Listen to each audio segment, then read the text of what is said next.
আসসালামু আলাইকুম রহমতুল্লাহ। আমি দু চারটি কথা বলবো। আল্লাহ আমাদেরকে কেন পাঠিয়েছে? একটি আয়াতে বলা হয়েছে, ওমা খলাকুল জিন্না ওয়াল ইনসা ইল্লা লিয়াবুদুন।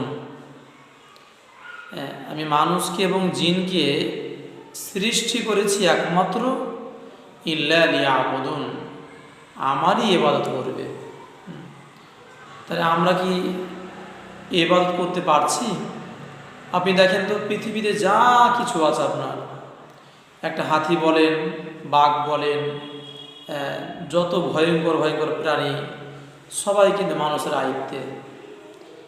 তাহলে মানুষকে কিন্তু শ্রেষ্ঠ করা হয়েছে একদিক থেকে। আর মানুষ শুধু খালি দাসত্ব করবে, একমাত্র ইবাদত করবে ইল্লা লিয়াবুদুন, আল্লাহর ইবাদত করবে। এখানে শুধু মানুষকে বলা হয়নি, জিনকেও বলা হয়েছে। তো প্রিয় ভাইরা, আমরা যে অনেক দেবদেবীর পূজা, অনেক কিছু হয়তো লিপ্ত থাকি, অনেক কিছু করি, অনেক দিকে হয়তো ট্যাগ দিই। তো এখানে বিস্তারিত বলতে গেলে অনেকক্ষণ সময় লাগবে। এখানে আল্লাহ মুসলমানদেরকে টার্গেট করে বলছেন। শুধু মুসলমান নয়, ওমা খলাকুল জিন্না ওয়াল ইনসা ইল্লা লিয়াবুদুন, মানে পৃথিবীতে যতগুলো মানুষ আছে, যতগুলো জিন আছে, সবাইকে আল্লাহ উদ্দেশ্য করেই বলছেন ইল্লা লিয়াবুদুন, একমাত্র আমারই ইবাদত করো। তা আমরা কি পারছি ভাই? আমরা কিন্তু আল্লাহর ইবাদত করতে পারছি না। আমরা আল্লাহকে মেনে চলছি না। আপনি সব কিছু হিসাব নিকাশ বুঝতে পারছেন, কোনটা ভালো কোনটা মন্দ সব কিছু বুঝতে পারছেন।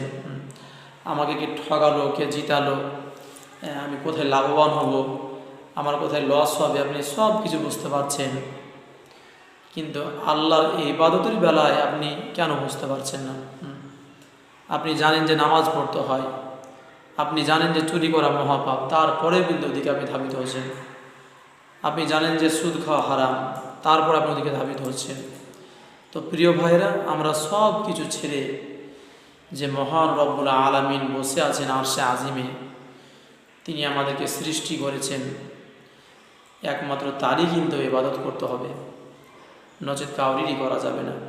তাহলে আল্লাহ আমাদেরকে খুব ভালোবাসেন। বান্দা পাপ করলেও কিন্তু পাপ যদি আমরা ক্ষমা চাইতে জানি, আল্লাহ কিন্তু ক্ষমা করে দেবেন।